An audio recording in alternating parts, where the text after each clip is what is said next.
এটা কোনো সিনেমার দৃশ্য নয়, বরং সিনেমার গল্পকেও হার মানানো বাস্তব জীবনের এক চরম নাটকীয়তা। কয়েক মাসের নীরব প্রেম, একসাথে ঘর বাঁধার স্বপ্ন, আর একান্তই কিছু মুহূর্ত, সবই ছিল ঠিকঠাক। কিন্তু যখনই এলো সম্পর্কের স্বীকৃতির প্রশ্ন, তখনই প্রেমিক শামীম যোগাযোগ বন্ধ করে গা ঢাকা দেওয়ার চেষ্টা করেছিলেন তিনি। কিন্তু তিনি হয়তো জানতেন না, তার প্রেমিকা সুবর্ণা দমে যাওয়ার পাত্রী নয়। ধোঁকা খেয়ে কান্নায় ভেঙে না পড়ে সোজা হাজির হলেন প্রেমিকের বাড়িতে। শুরু হলো এক তুলকালাম কাণ্ড। শুনতে এক রূপকথার কাহিনী মনে হলেও চাঞ্চল্যকর ঘটনাটি ঘটেছে ভোলার বোরহানুদ্দিনের। সূত্র জানায়, জেলার লালমোহন থেকে প্রেমিকের টানে ছুটে আসা তরুণী সুবর্ণার দাবি একটাই, বিয়ে করতে হবে। কিন্তু শামীমের মন তখন বিচ্ছেদের সুর গাইছে। তখন শামীম অনীহা প্রকাশ করেছে। তখনই রুদ্রমূর্তি ধারণ করলেন সুবর্ণা। লোকলজ্জার তোয়াক্কা না করে সরাসরি প্রেমিকের কলার চেপে ধরলেন তিনি জনসমক্ষে কলার ধরে টেনে হিঁচড়ে বিয়ের দাবিতে অনশন থাকা এই তরুণীর ভিডিও এখন নেট দুনিয়ায় ভাইরাল। একেই বলে প্রেমের মরা জলে ডুবে না, আর ধোঁকা দিলে কলার সারে না। এই ঘটনাকে কেন্দ্র করে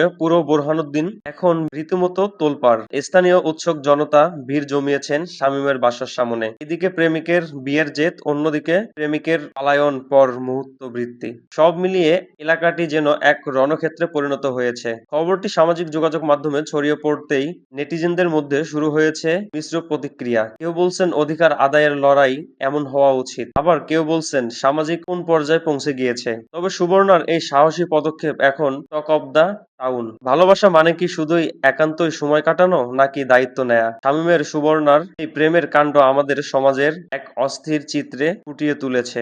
ভোলার এই ঘটনাটি শুধু একটি নিউজ নয়, বরং বর্তমান প্রজন্মের সত্যতা, প্রেম আর প্রতারণার এক জ্বলন্ত উদাহরণ। শেষ পর্যন্ত সুবর্ণার কলার ধরন আন্দোলন তাকে তার প্রাপ্য অধিকার এনে দিয়েছে কিনা তা নিয়ে এখনো রয়েছে কুয়াশা। লাইক করতে ভুলবেন না, কমেন্ট করে আপনাদের মতামত জানাবেন, ভিডিওটি শেয়ার করে আপনাদের বন্ধুদের মাঝে ছড়িয়ে দিবেন। ফেসবুক পেজ হলে ফলো দিয়ে রাখবেন, ইউটিউব চ্যানেলটি সাবস্ক্রাইব করে রাখবেন সবার আগে আপডেট নতুন ভিডিও পাওয়ার জন্য। আসসালামু আলাইকুম রাহমাতুল্লাহ।